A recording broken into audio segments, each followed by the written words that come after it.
Vadovaujate sėkmingai bendrovėje Meslita. Tikriausiai baigėte rimtus mokslus, kad jums taip sekasi. Taigi aš dabar mokausi. Kur mokotės? Nu ten kažkur aukšti pastatai, daugiau aukščiai miške kažkur, žodžiu.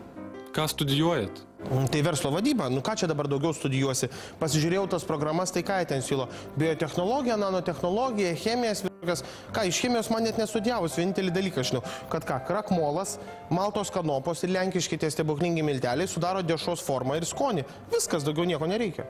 Aišku, geriau būtų studijuoti ten kokią politologiją, ten prestižas, centre, viską, bet tai ne visada rasi, kur hamerį pasistatytam Vokiečių gatvėje.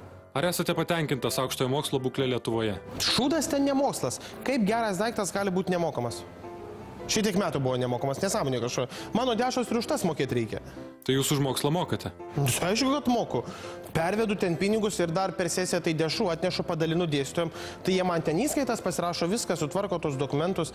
O vienas kursiokas tai kompais prekiauja. Tai laptopų padalina ten dėstytojam. Tai jam iš vis per 3 mėnesius magistro diplomas organizavo. O apie ką bus jūsų diplominis darbas? Tai man jokio skirtumo. Yra ten internete varguolių, patys dėstytojai net už 1000 litų pasiruošę ir daktaro disertaciją parašyti. O aš tai tikrai nerašysiu. Aš laiko neturiu šitiem dalykam. Kokios paskaitos jums labiausiai patinka?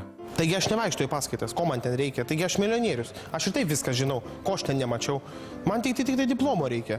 Va, užsisakiau auksinius rėmelius, tai va, pakabinsiu ceche, varguoliai dirbs, žiūrės, galvos, va, koks mūsų direktorius protingas, išsilavinęs, va, aukštus mokslus baigęs. Ir dar labiau dirbs ir kad galėtų savo vaikams aukštą mokslą duoti.